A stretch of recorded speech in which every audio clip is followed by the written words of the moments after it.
Yo, what's going on, Internet? Welcome to the first episode of the Player Phase podcast, where we talk about all kinds of video game stuff and esports and anything that you could imagine. So, my name is Chad. I have my two friends here. I got Neil and I got Tom.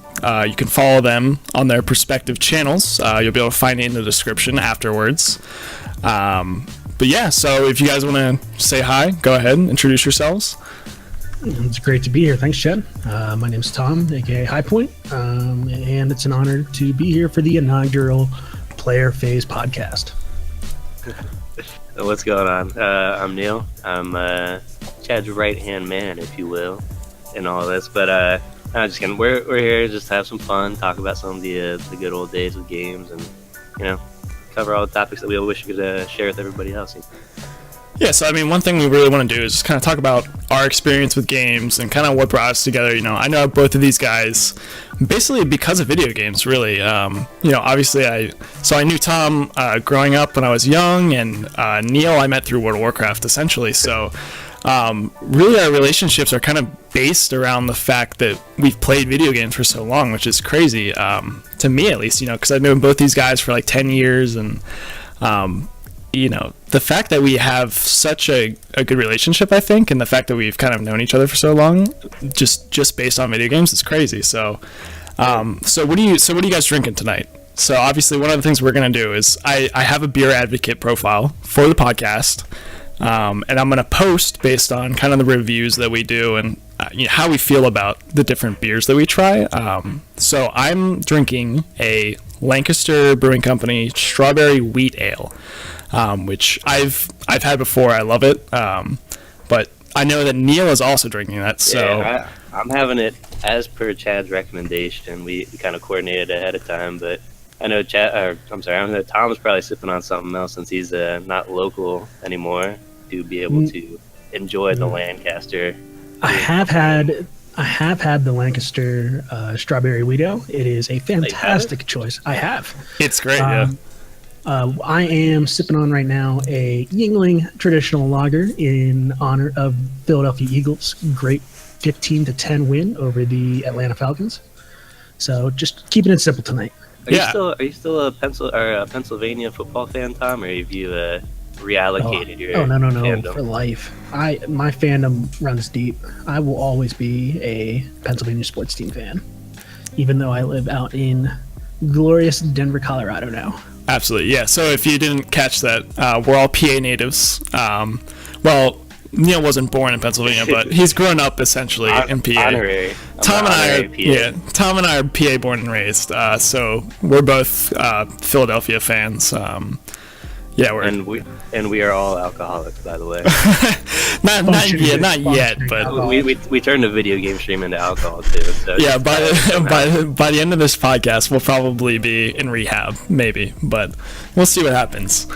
It is really good, this beer. So anyway, I'm gonna crack this now. So I haven't opened this yet. If I can get it open.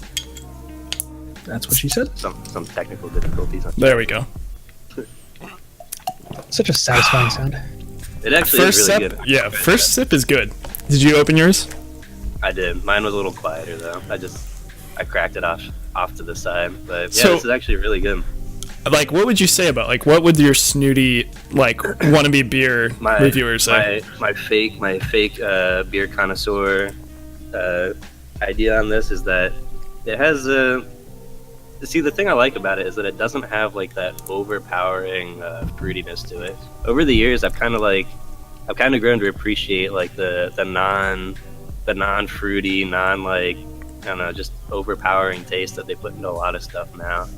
This one it's more subtle. You can definitely taste the wheat too. So it's like, I'd say it's like more of like a wheat with like a strawberry like undertone, I guess, if I could sound snooty about it, but. Yeah, it's really good. Yeah, that's what I like about it. Yeah, so I guess like a little backstory on whenever I actually first got this. I had actually gone to like the Lancaster Brewing Company, because they have restaurants like in the Harrisburg area and stuff. And I went, and it was like during the summer, and it was like their special, I think. And I was like, yeah, I'll give it a shot. Why not? And I gotta say, it's probably my favorite brew from them, honestly. It's definitely. They have restaurants around here. Yeah, there's one in Harrisburg. Oh. Damn, I'll have to go try that. Do they have like takeaway, or is it everything only in house? Yeah, so you can actually pick up 6-packs there.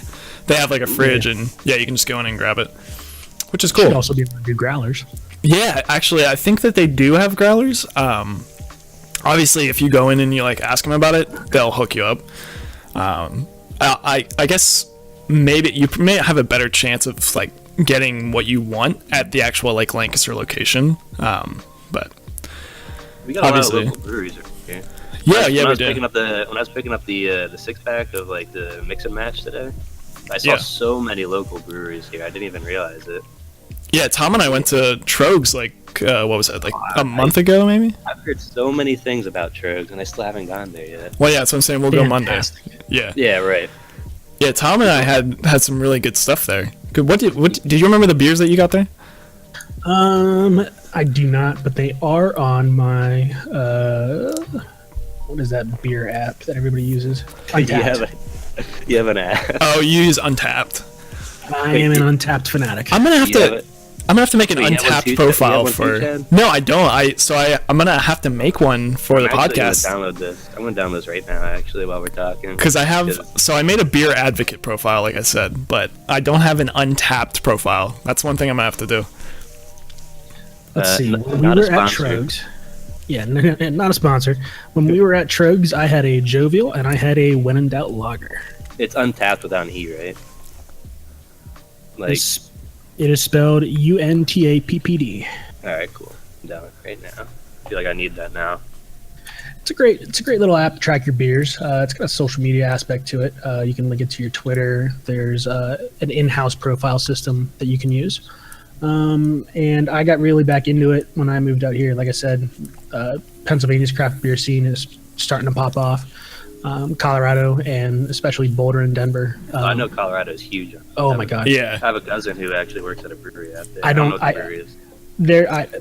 Neil, there have been times where I've gone to drink a beer. I'm like, oh, I've never had this, and I'll put it in and Untapped. And I'm like, oh, you had this 6 months ago, and you rated it a 4 out of 5.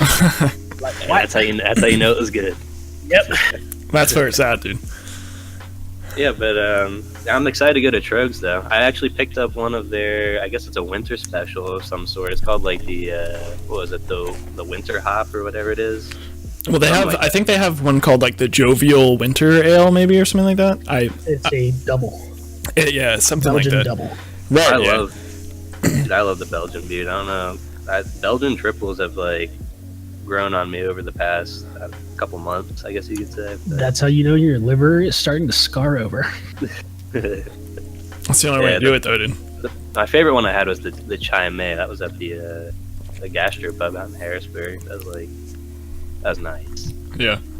Okay. So anyway, besides the beer, let's talk about what we're really here to talk about, and that is video games. So, what was your guys? So, what got you into? Like, when did you start playing video games? Like, how old were you? What was your first game? Like, I'll let Tom go first on this one. I need to think about it a little bit. Going to the old guy first. Well, how did I get into video games? Well, the first console I ever owned was a Sega Genesis. And it wasn't the double wide version. It was this 1.5 gen. yeah. And then first game I ever had was Spot Goes to Hollywood and Vector Man. Vector Man, a classic. Yeah. You can't go wrong. One of those, clutch. What was Sega Genesis? 16-bit shooters. Yeah. Yeah, I mean, it was great platforming, great shooting mechanics. And from there, it just kind of evolved from a Sega to an N64, from an N64 to a GameCube to an Xbox to a 360, a 360 to a PlayStation 4. And now I mainly game on my PS4 and mainly my PC. I have a lot of assets put into that. Yeah. You really dated yourself there, Tom. I did. I remember when my parents first got me a Sega Genesis. It was the same year the N64 came out, because I remember my cousin who lived next door got the N64 that same Christmas. But I was 2 years younger than him, so it kind of made sense for me to start with the Sega.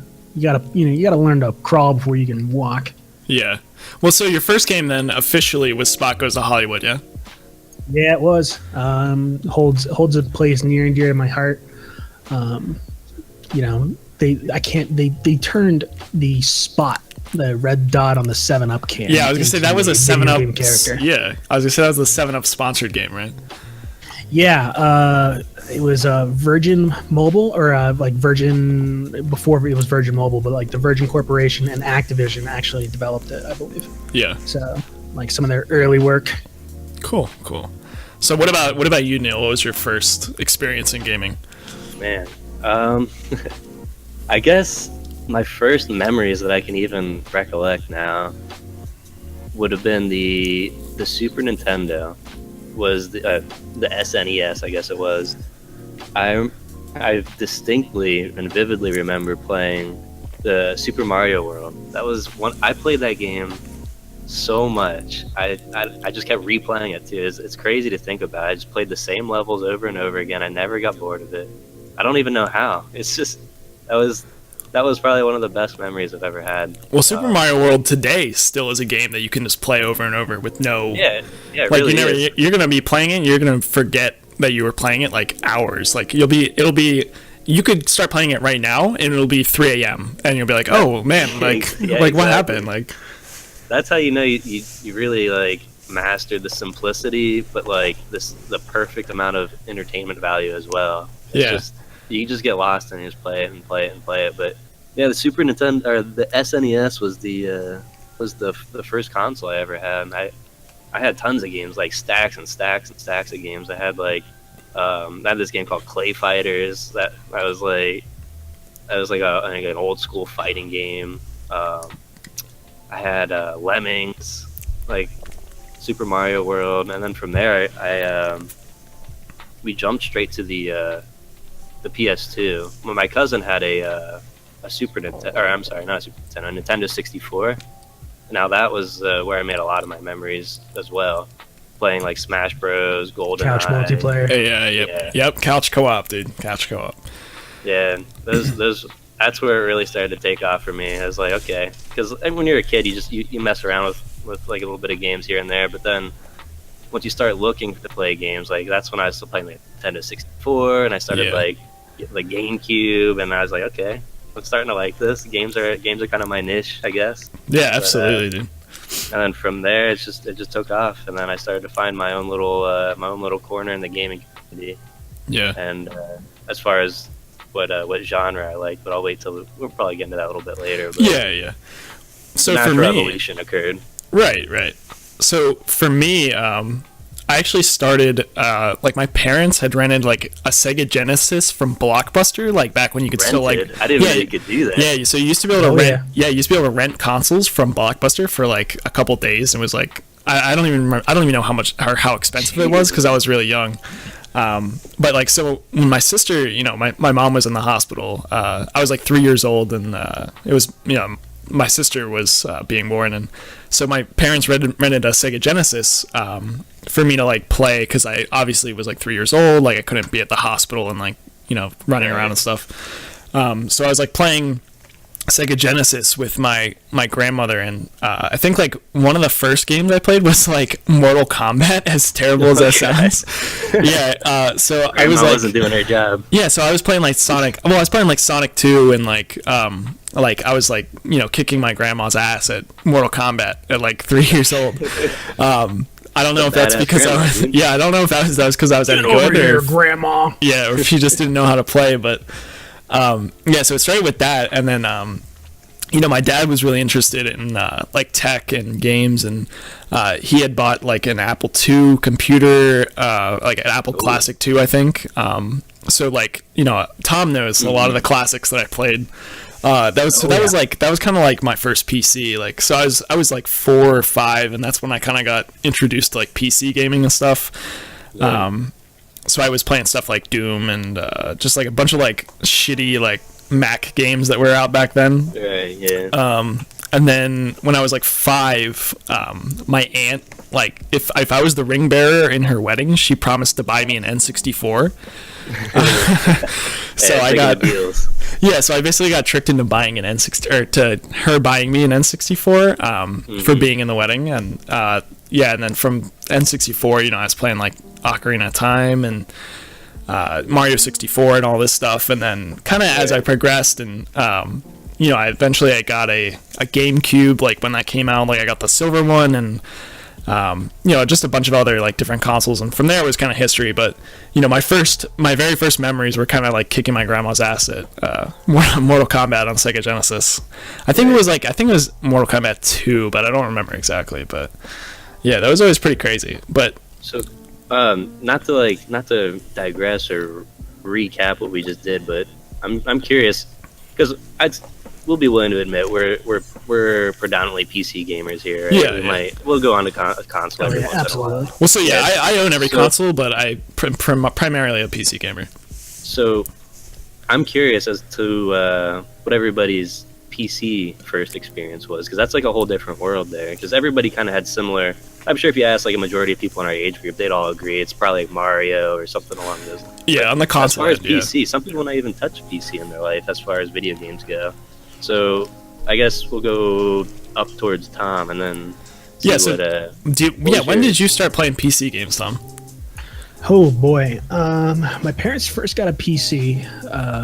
Boy, I was in 2nd grade. They got a Gateway, Ooh, fancy. and yeah, right. It came with the 56K modem, and He still knows the specs on it. He's Yeah, like, man, yeah, this like- PC was the shit, man. man, AOL, whatnot. You know, we had it all.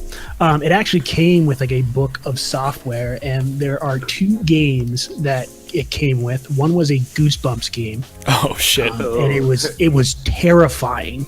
Yeah, I know. I actually know the game that you're talking about. I think because it was also like on Mac OS. I think at that time. So Yeah, I think it I was know. kinda I like- think I know what you're talking about. It was like a scavenger hunt, but you were kind of being chased. It was like the precursor to Five Nights at Freddy's. Yeah, yeah, absolutely.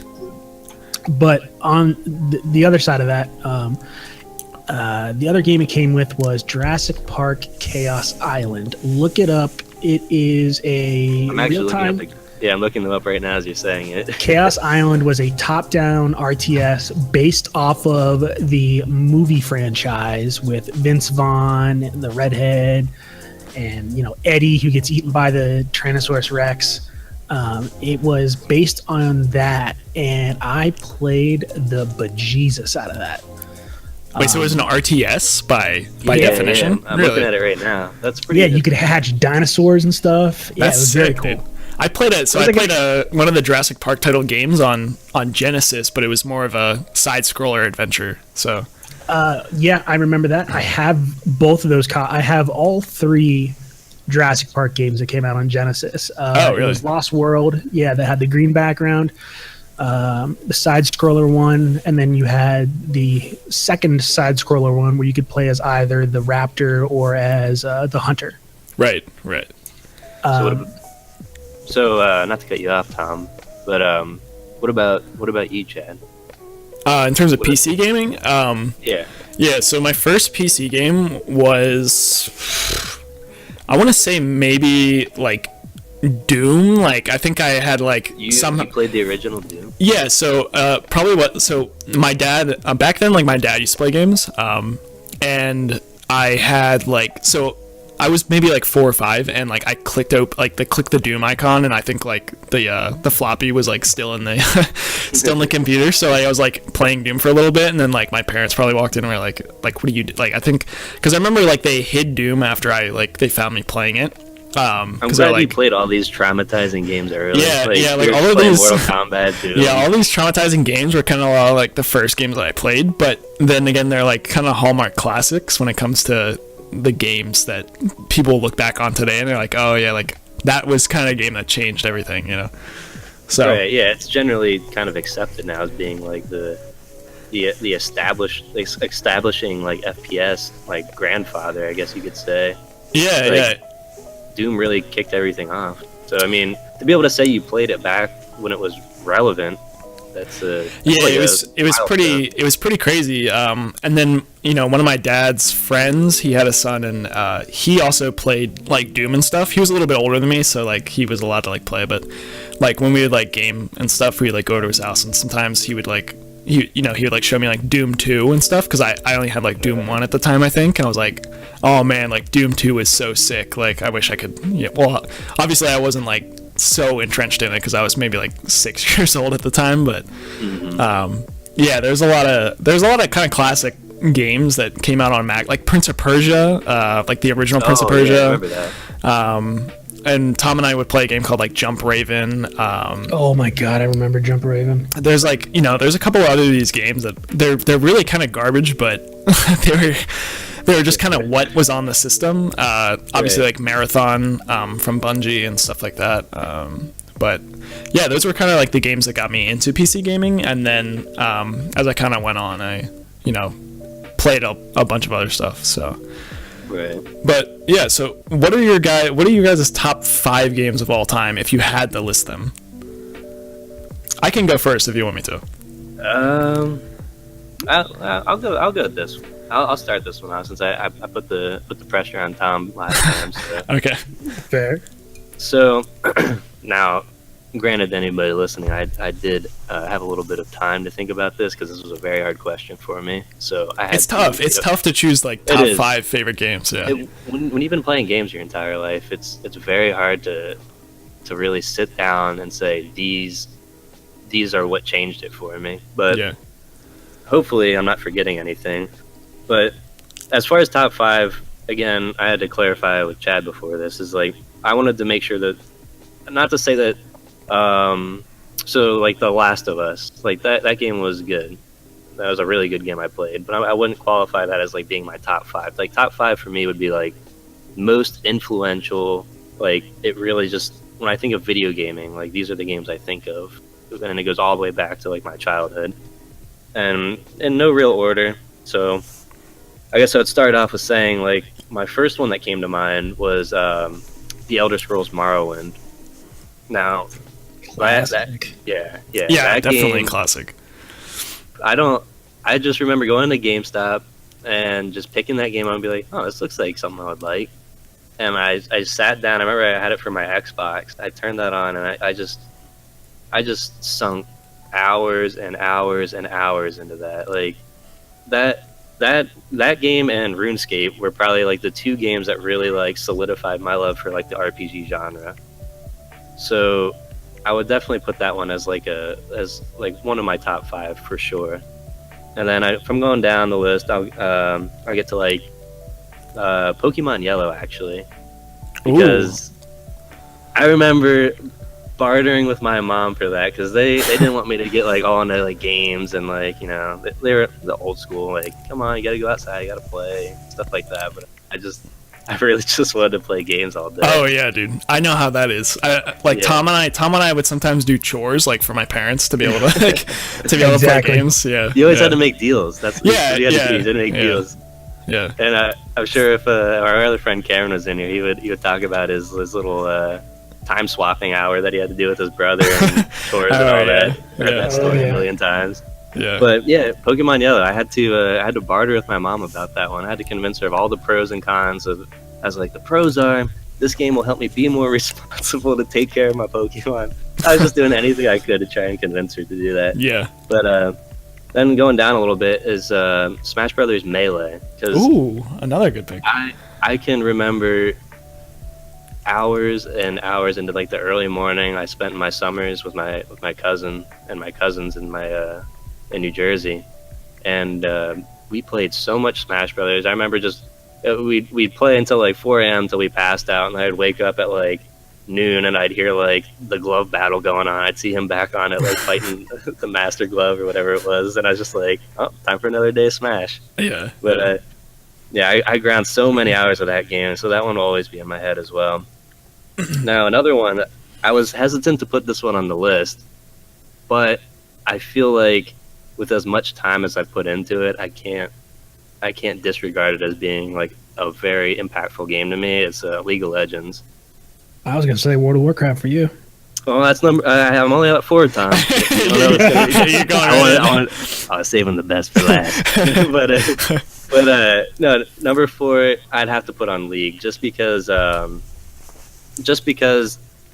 as much as I hate it sometimes, as much as I want to smash my computer for losing ranked matches and stuff like that, it's still a game that, like, I know 20 years from now when I think of video games, I'm going to think about all the time I put into my ranked matches and playing League. And yeah, definitely. I would definitely agree with that. Yeah. So even though it's like a love-hate relationship with League, and I'm still going to play it when the new season starts in, like, 3 days now, I have to give it a spot on there just because it's done so much for the gaming community, like the world, pretty much. I mean, it's brought esports to everybody's attention, but that's a whole different topic. Yeah. But for me, yeah, League's number 4, and Cats Out of the Bag number 5. I'm gonna have to give that one to WoW, just because I could talk about an hour with World of Warcraft, but World of Warcraft will forever have a place in my heart as my top number 1, without a doubt, hands down, favorite game of all time. It made my childhood something that a lot of people who haven't played it won't be able to, like, understand or relate with. Thankfully, you guys can, so I don't sound like a fucking insane person. But no, World of Warcraft definitely my number 1. Yeah, I mean, I think. Well, so I think a lot of people can relate with that, and I'll give my top 5 to let Tom off the hook since he was so willing to give his first game and stuff first. Frantically writing down the top 5 right now. I think he's already got it. Yeah. No, yeah, but World of Warcraft is huge. So for me, at least, my number 5, right? So I'm gonna go from from least to greatest, most influential. My number 5 is just definitely Jet Set Radio Future. That's a game that Tom and I played a lot. It's a game that I still listen to the soundtrack. There's something about that game, like the style, just everything is just amazing to me, and I think it kind of defined a lot of what I enjoy in a game. The mechanics are kind of garbage. Stylistically and control-wise, it is a very unique game. It's the first game I've ever seen that's cell-shaded. Yeah. It's probably one of the most unique games. Yeah, it's on original Xbox, right? So Tom, the reason that original Xbox and Dreamcast. Yeah, well, so there's Jet Grind Radio and there's Jet Set Radio Future. So Jet Grind Radio is the one that was on Dreamcast, and it's been ported to PC and Xbox and PlayStation and all that. But Jet Set Radio Future came with the Xbox originally, if you got, like, the bundle with the Sega GT and whatever. Yep. And that's, so Tom got that for Christmas one year, and I think he came over to my house or something like that, and we were playing, like, Grand Theft Auto San Andreas, and as time, and like Halo 2 and stuff, and like as time went by, we discovered, Jet Set Radio Future, and we're like, oh shit, this game's sick, actually. Like, so we'd be playing that, like, all the time, and it's something that they need to bring to, like, the next gen consoles, but I don't know, man. It's like, that's one game that I want so bad, and there's definitely, like, a niche of people that, there's just so many. If you go on Twitter and you, like, go and look at the hashtag Jet Set Radio Future, you're gonna find, like, so many people posting stuff, and you can actually go to. It has a cult following. Yeah, there's definitely a cult following. But yeah, so that's my number 5. For number 4, I definitely say Super Mario 64.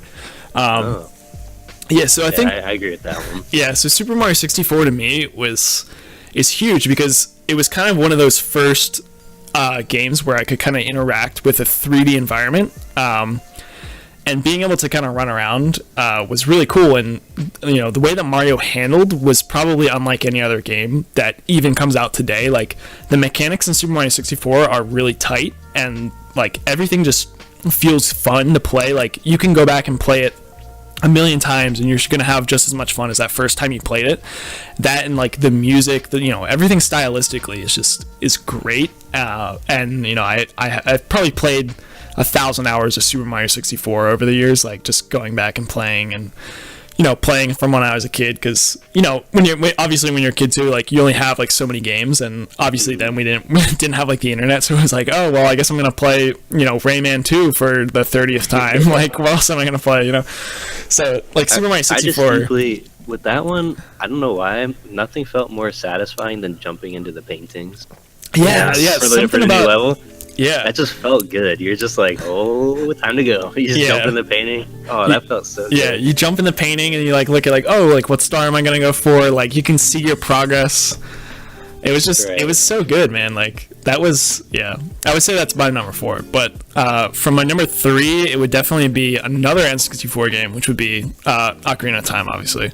Oh, yeah. So that was really my first experience with kind of interacting in a 3D world. And it was kind of like the first adventure game I played, I would say.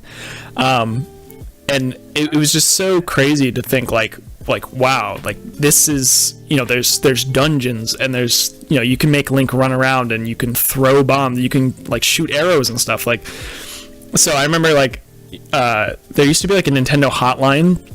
And I didn't have like the player's guide or anything, and I was young, right? So I was like 5 or 6.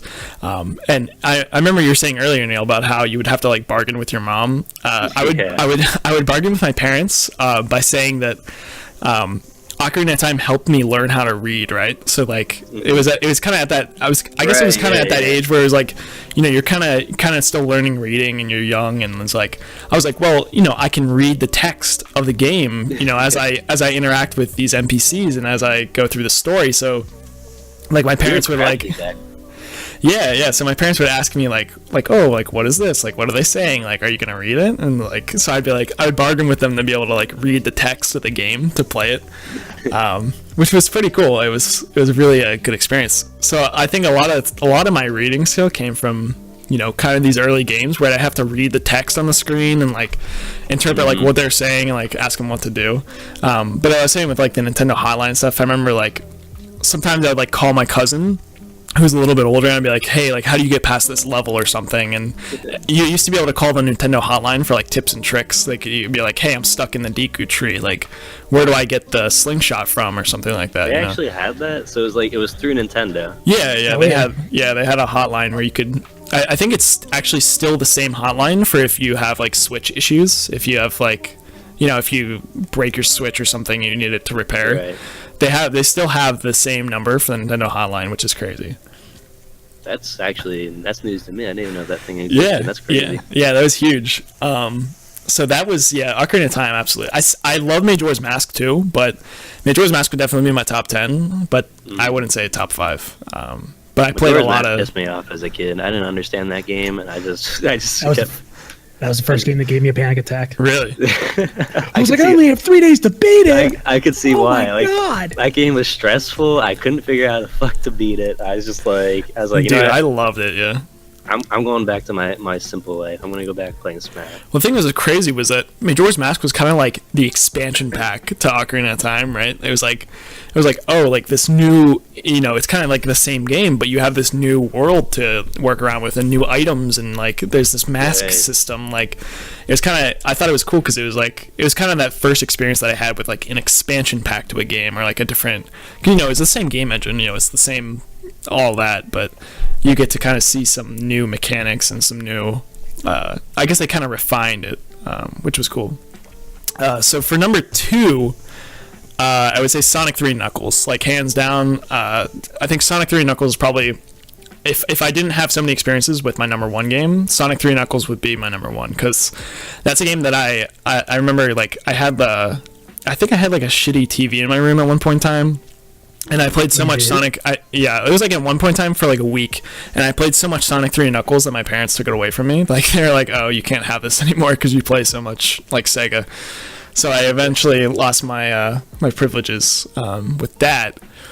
But yeah, Sonic 3 Knuckles was just, it was the shit. You know, it's like Sonic 3 as a base game was cool, but whenever you add Sonic 3, whenever you like plop that Sonic 3 cartridge on top of the Knuckles expansion, like Sonic and Knuckles cartridge, yeah, you know shit's going down. Like being able to, you know, because it's like, oh, like, you know, each character had different mechanics. So like, oh, I'm playing as Sonic. You like, Sonic can do this. You know, he's fast. He can use his like double jump attack ability. Like there's Knuckles. You know, Knuckles can do this and that. And he can fly and he can whatever. And you know, so it was cool to be able to see different pathways in the maps and different ways to kind of interact and play. And you know, I would just play through the game like over and over and over and over and over. So I may get crucified for saying this, but I've never played a Sonic game in my life. You should, man. You should. I don't know. I never really got into like. Care. because a lot of the new ones are really bad. I did hear that. I heard there's a lot of disappointment going around with the remakes and sort of the homages to the old platformers, but I never really got into it. Sonic Mania is probably the Sonic Mania best. is great. Yeah. Yeah, it's probably the best spot to jump in. It recaptures a lot of the classic essence of the old 16-bit side-scroll Sonics on the Sega Genesis and whatnot. And if you want to play a 3D Sonic, take heed. They're not as good, but they definitely have their spot now in Sonic history. Sonic Adventure 2 Battle. Yep.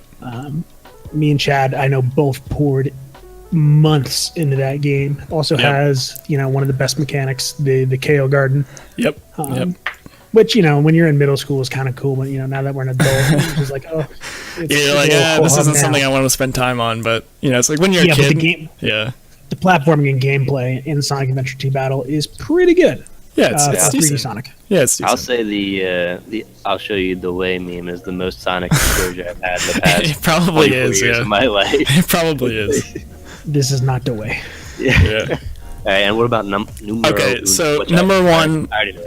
Yeah, number one is obviously World of Warcraft. I think that's a game that I've played more than any other game. I have so many memories playing World of Warcraft. I know people by playing World of Warcraft. I maintain relationships from people that I've known playing World of Warcraft, and I think it's just perfect. Like, I was always a huge MMO fan, in like the early 2000s when there's a million like Korean MMOs like Fly for Fun and all of these like Lineage 2. Like, everybody was like, oh, let's make an MMO because MMOs are cool. And then Blizzard comes out with World of Warcraft, and it's like everything that everybody was playing, or everything that everybody wanted in an MMO was all in one, and it wasn't like a giant buggy mess that was like, oh well, we'll fix it in like 2 weeks. It was like oh man, like World of Warcraft, like yeah, this is sick. And then like you watch like the South Park episode and you're like, oh man, that actually gave like, a lot like I can't believe it's this popular. Like, do people actually like World of Warcraft and stuff? Like, it's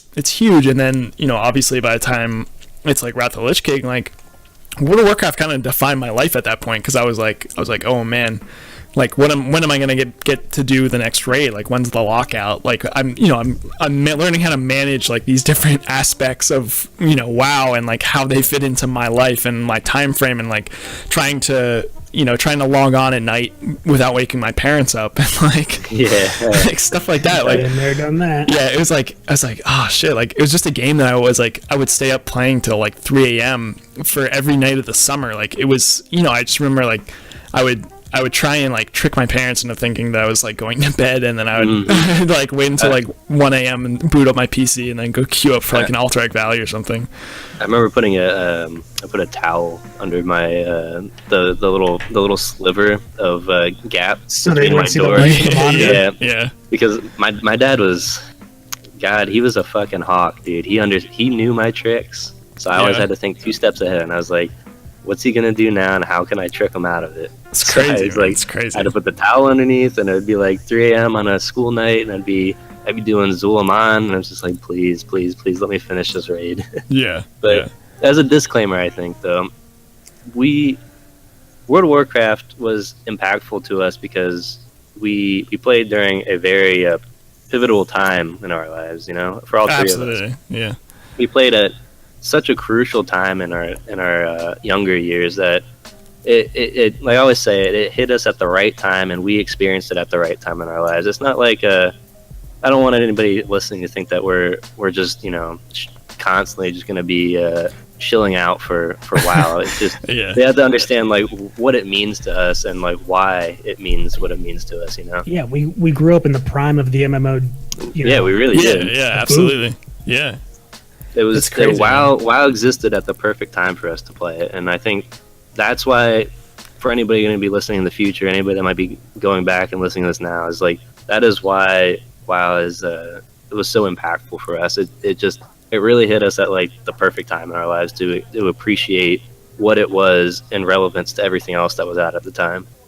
Yeah. It was really leagues above. It was leagues above at anything else at the time, I think, and that's definitely one of the things that, and just the fact that like the community aspect and how like influential it could be was crazy. It did feel like a world back then. You know, Yeah, you felt like yeah. you were actually like meeting people. For Well, it as was weird like, as it there's sounds, like, there's nothing like that before. You know, there wasn't like a, you know, I guess like obviously MMOs have been around for a while. Like Tom and I played Ultima Online, but playing World of Warcraft was completely different. You know, it was a different kind of aspect when it came to the community and the way that things felt. You know. we have a tab for this later, actually, so we're already getting into it. So let's get into Tom's top 5. What would you say your top 5 are, Tom? Do you have them in order, or are they just... Yeah. No particular order, but I'm gonna have to start with my top 5. They're not based on like defining games. They're based off of defining moments and some of the relationships that I've made from them. And if World of Warcraft isn't your number 1, we're gonna fight Tom. Okay. Well, Tom didn't play as much WoW as we did. Yeah. I know.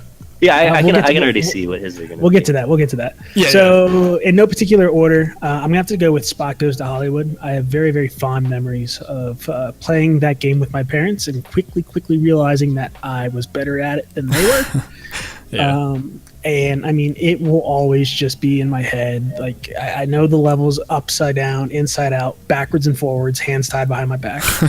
I know it's just a crappy Sega Genesis console I'm looking game, at it but, right now, actually. You should speedrun it, dude.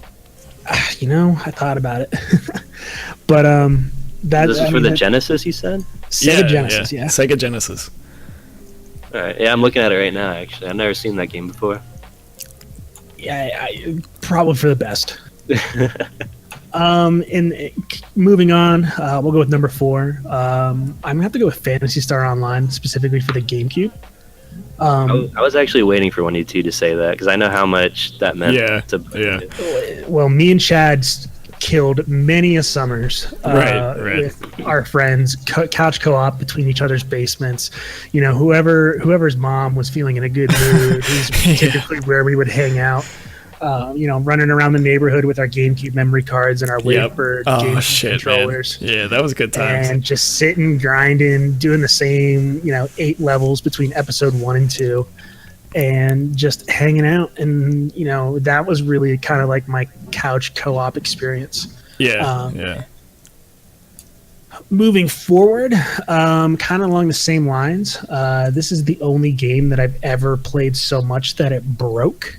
And that would be a game on the Xbox 360 called Chrome Hounds. Oh man! Oh my god! Tom and his Chrome Hounds. Yeah, I could see that coming, dude. Yeah. I made so many friends that people I still talk to. I still talk to my clan leader from Chrome Hounds 10 years later. XX Shocker XXX. He's a car dealer down in Georgia. We still catch up every now and again. But I played the living snot out of that game, so much so that my disc would no longer read in my Xbox 360. Damn, dude. Yeah, I had to go get another one. Moving on is Counter-Strike 1.6 and Source. Those were I played 007, for 007, Perfect Dark, and other console-based shooters, but those specifically were my dive headfirst into the shooter world, and they will always just hold fond memories between loading into a custom server, playing Surf, everything that 1.6 and Source had to offer. Yeah. And eventually then the entire Valve stemmed out of Orange that, really. Box, everything on the Source engine then kind of really propelled me into PC gaming and whatnot. Yeah, you played a lot of 1.6. I was really good at 1.6 back when I was a kid, or at least I remember thinking I was good. But that's how it always is, though. Oh yeah, right. Rose-colored goggles. And then to touch on the MMO, I'm gonna have to go with Ultima Online. It was my first ever. Yeah.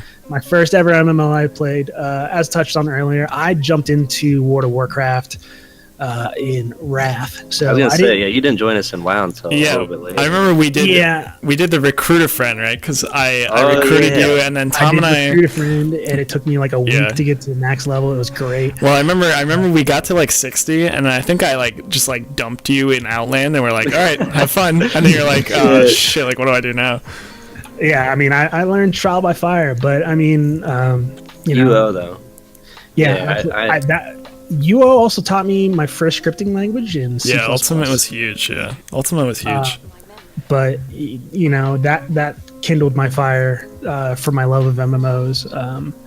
I'm still a on again, off again, love hate relationship with World of Warcraft. I'm really big into EVE Online, which I suggest nobody ever plays. It's a drug. yeah, I've been saying And that for then- a while.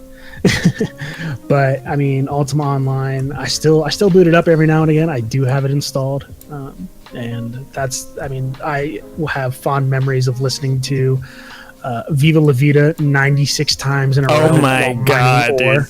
When that, you know, I one summer remember day. that, dude. I remember like going over to your house. I remember like going. I'd go over to your house, and you would be sitting there with like the window open on a summer day, and I would just hear like "Viva La Vida" blasting out the window, like before I even like came in your house, and I just like walk in, and then you're just there like mining, just like hours and hours of just mining, listening to like "Viva La Vida" and UO. Like that was crazy, dude. Yep, that was a week of my life right there.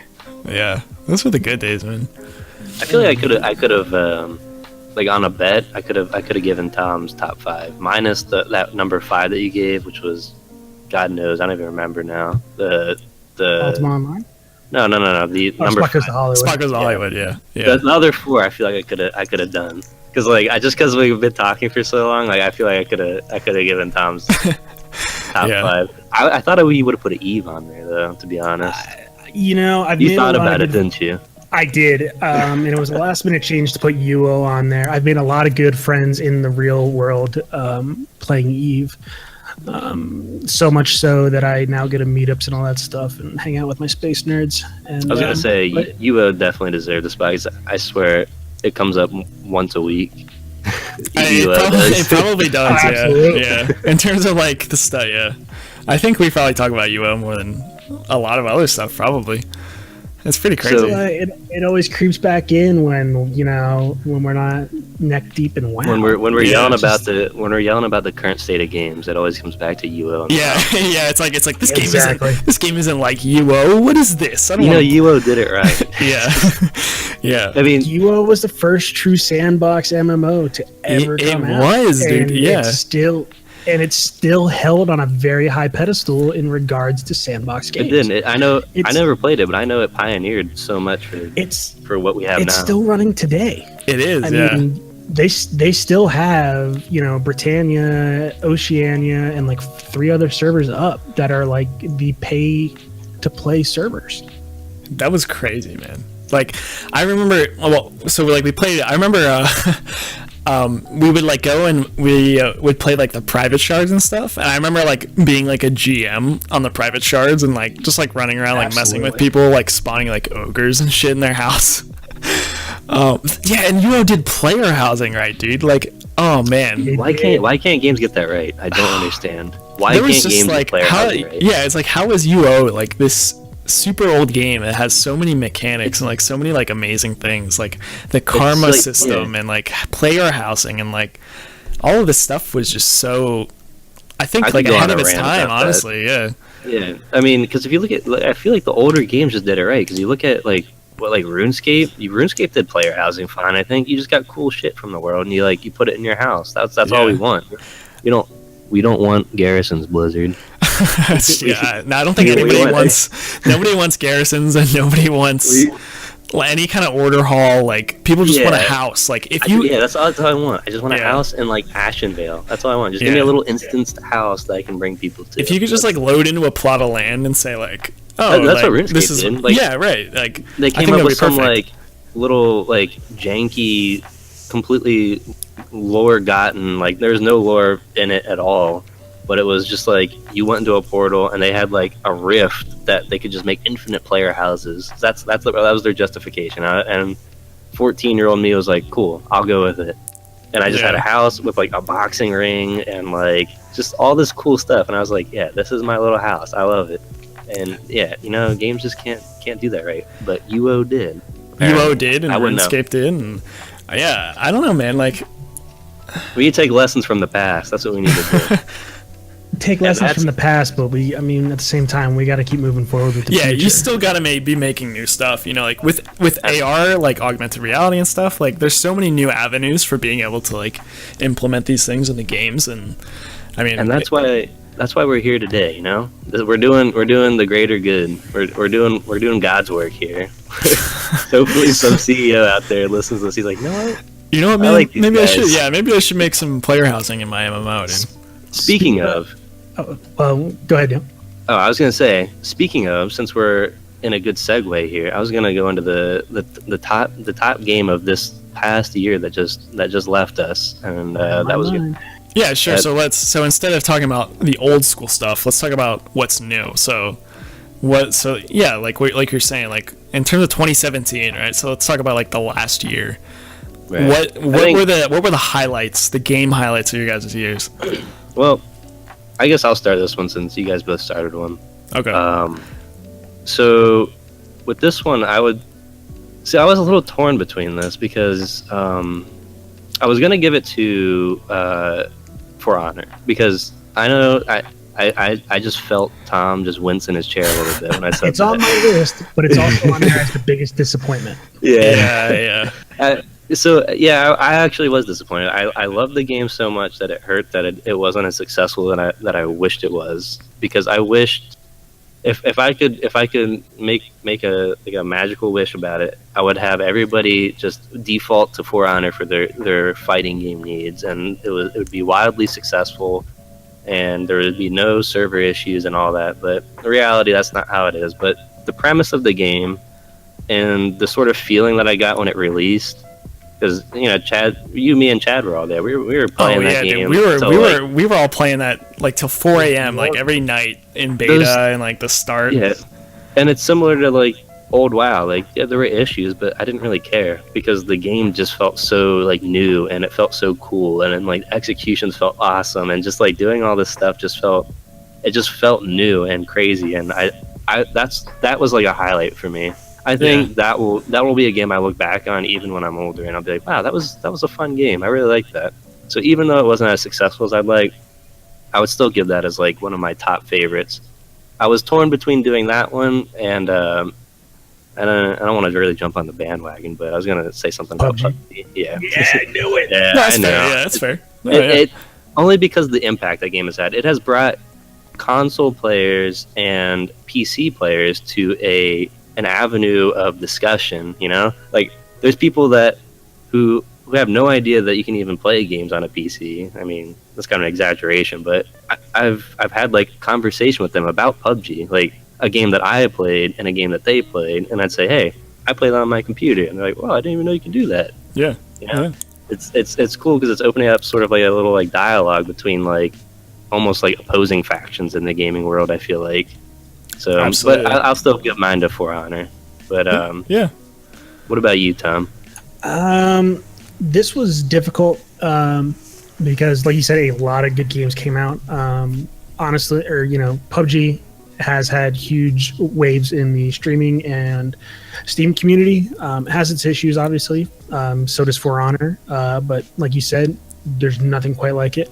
But I have to go with for me, Cuphead of all games. Oh, really? Really? I feel Cuphead's platforming and just the gameplay of it. I'm halfway through just a casual playthrough of it right now.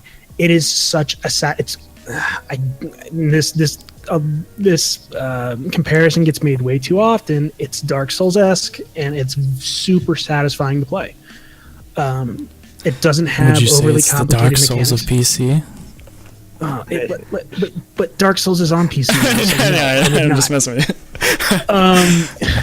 It's I didn't even know you were playing that, to be honest. I have it, and I want to play it myself. Casually. I want to play it, but I haven't yet. There's nothing bad I can say about it. I mean, the others on my list that I kind of just went through: Destiny 2,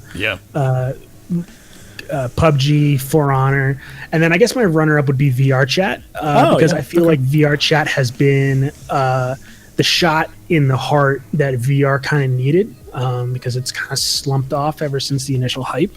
Yeah. But now with some of the success of popular YouTube and Twitch Twitch personalities playing it. I think it's actually bringing kind of a revival back to It is. VR. Like on Twitter, like I see so many people that made their careers off of other games, like Dyrus for League of Legends, and it's just there's a lot of other personalities I can't think of the top of my head, but they've been putting out a lot of content relating to the VR chat, and that's pretty cool because it's bringing a lot more conversation and attention back to what I wish VR got, but in the right way. People are sort of realizing its potential rather than just like a little like cash grab where you just sit there and shoot zombies or something like that. That's exactly the your potential of do VR. tower defense. You can have like a lobby where people just sit and talk, and it's going to be wildly successful. It doesn't have to be a game per se. It's just something where you almost feel like you're there. That's what people want. Meaningful interaction. Right. Yeah, like players create the content. It's not like you have to give people these restrictive, guidelines that are like, hey, this is what you can do in this game. Like, you can kind of throw something at them that's this sandbox environment, and somebody will find a way to make this, funny or entertaining or, in whatever Let the players' way. creativity do the work. Right. Let the people think about it a bit. But not Chad, to digress from your pick though. I wanted to say one more thing about Cuphead. Is because like I haven't played it, but I have appreciated the amount of work they put into it. So I can understand why that's why it's your top pick for the year, every frame is hand drawn. Every frame was hand drawn, and then I saw so many backstage, I guess you could say, videos of the orchestral soundtrack that was made.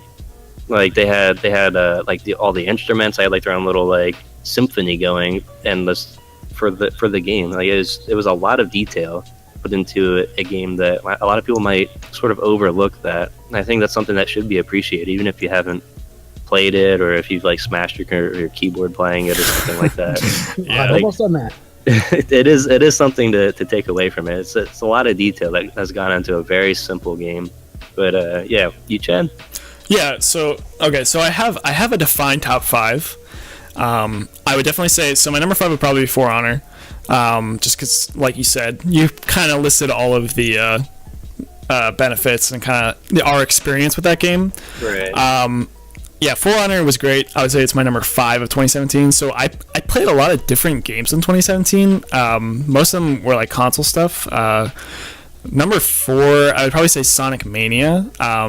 Obviously, I was a big Sonic fan, so Sonic Mania kind of made sense in kind of what we were playing, or what I was interested in. So, it had a lot of callbacks to what I enjoyed in Sonic 3 and all these other things. So, Sonic Mania, absolutely. Breath of the Wild, I don't know, you guys don't have Nintendo Switches, but I do. And I liked Breath of the Wild. It was pretty good. It wasn't your standard Zelda game. The storytelling was kind of loose, but the sandbox was insane, and the things that you could do in the game are really cool, and the DLC was great too. But the game overall was extremely challenging, just because like you would get hit once and you would die. Like there was so many places that you could go and like get killed just by doing nothing. Like it was just kind of a game that had that difficulty that I loved.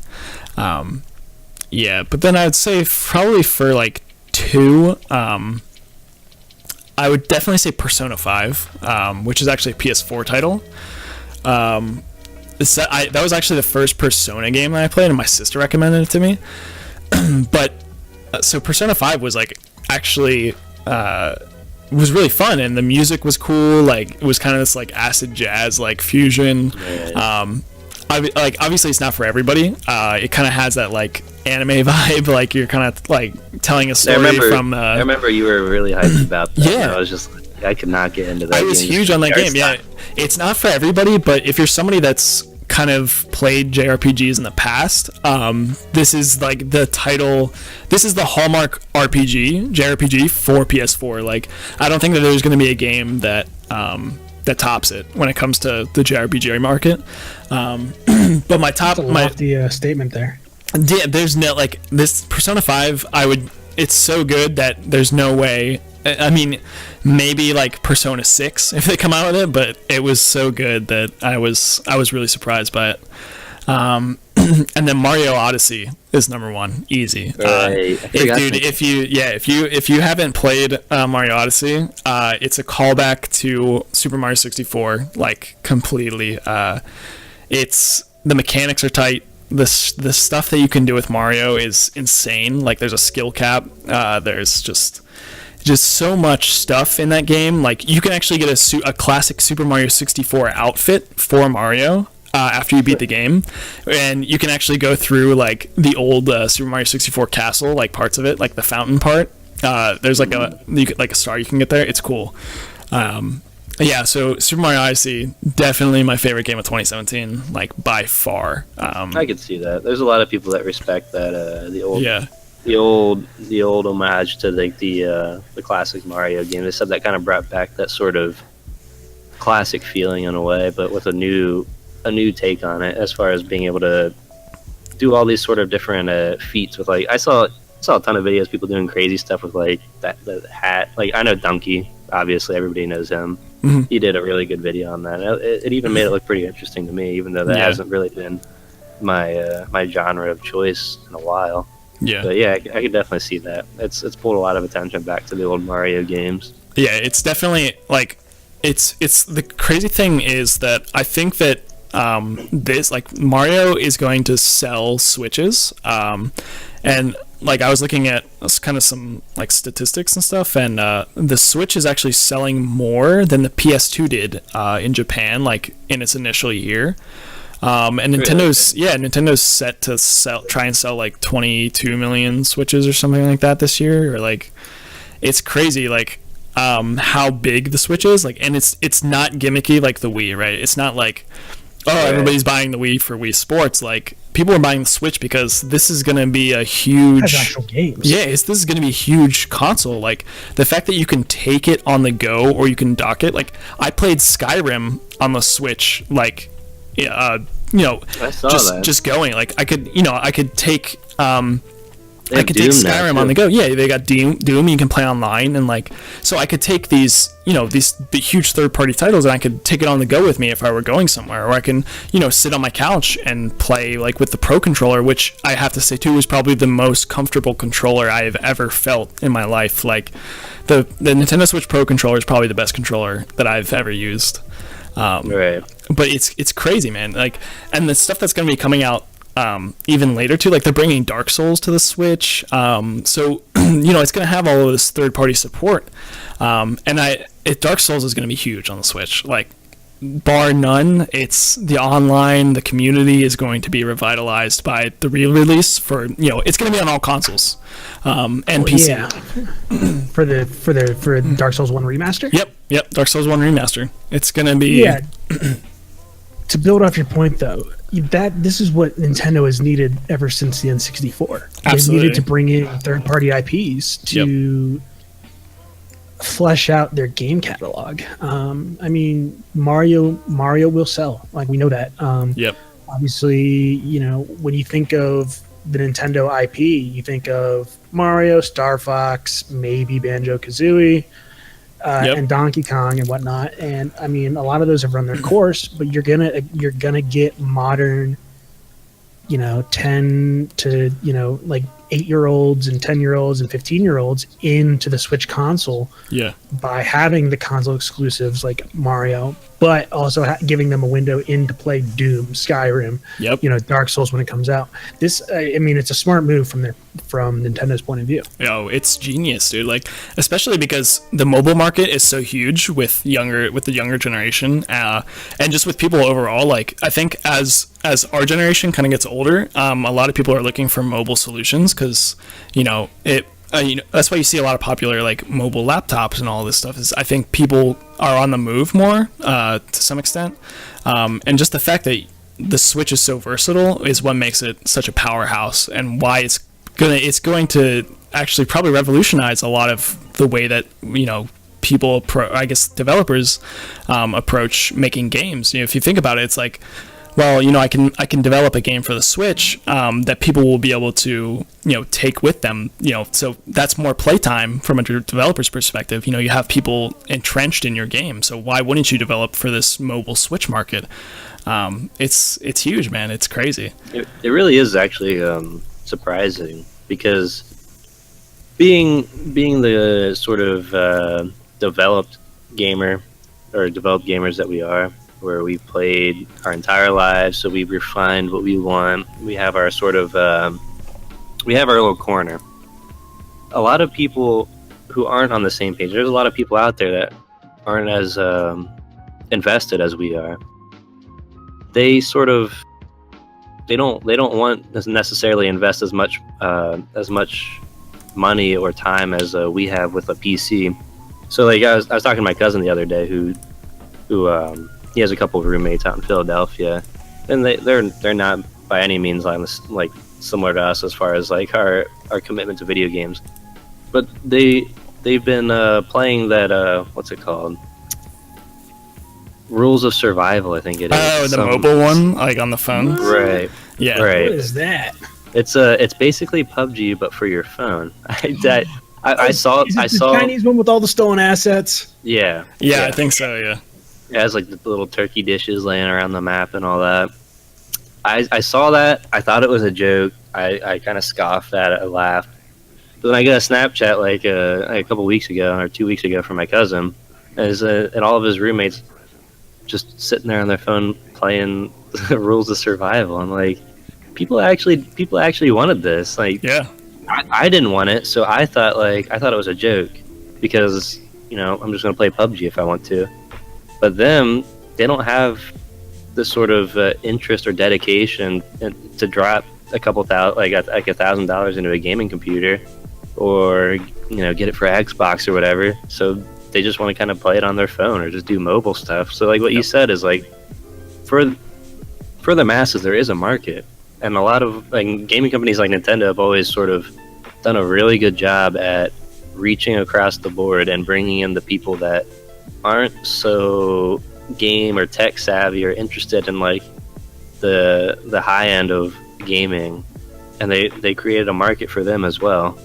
And I think that's definitely why the Switch has become more popular. It's bringing big titles like Doom, Skyrim, and whatever else they bring out in the future. It's making it a little bit more accessible to the people who aren't into gaming as we are, or as like the average, like what you'd say a gamer is. Yeah. Yeah, definitely.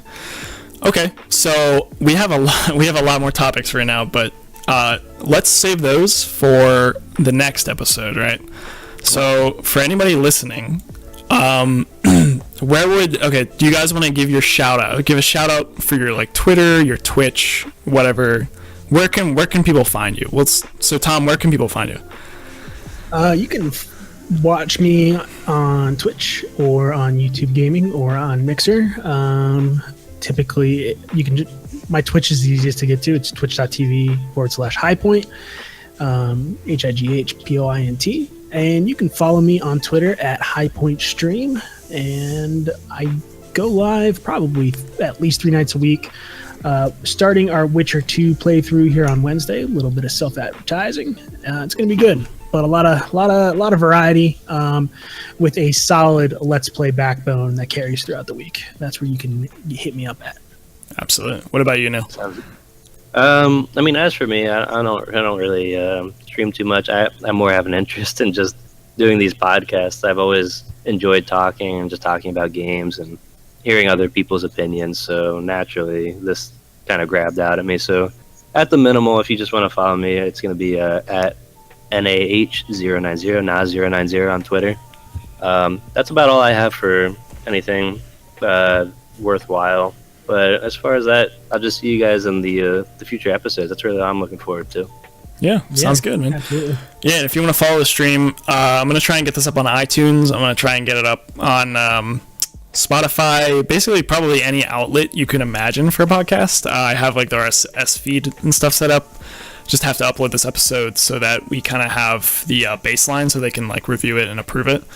But yeah, if you want to follow the podcast's Twitter, it's twitter.com/player_phase. We also have Instagram, which is the same, instagram.com/player_phase.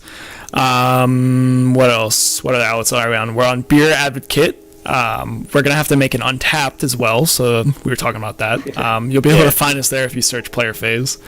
And we have Snapchat too, but I haven't really used that much. So eventually, maybe, but as of right now, no. So, okay, is there anything else you guys want to add as we wrap it up? Not really. I mean, just thanks for watching. If you guys you can come back and watch this. We're going to be uploading this on Spotify, iTunes if we can. Yeah, Just Stitcher, Anchor. any outlet that we can. I mean, realistically, all we want to do here is just talk to like minds. You know, we want to be able to hopefully resonate with some people out there that share the same viewpoints and opinions as us. So, I mean, the best thing you could do for any of us, aside from the following on any social media outlets, is just watch. Let us know. Just talk to us. Like, that's all we really want. We just want to connect with people out there that, you know, feel the same as we do. Yep, straight up. Okay, cool. So, yeah, that's a good end to episode 1, guys. So, thanks for coming on and getting it done. I'm glad that we didn't even get like halfway through our topics. So, all right. Yeah, that's how you know it's a good episode. Yeah, straight up, man. Until the next episode, boys. Until the next one, man.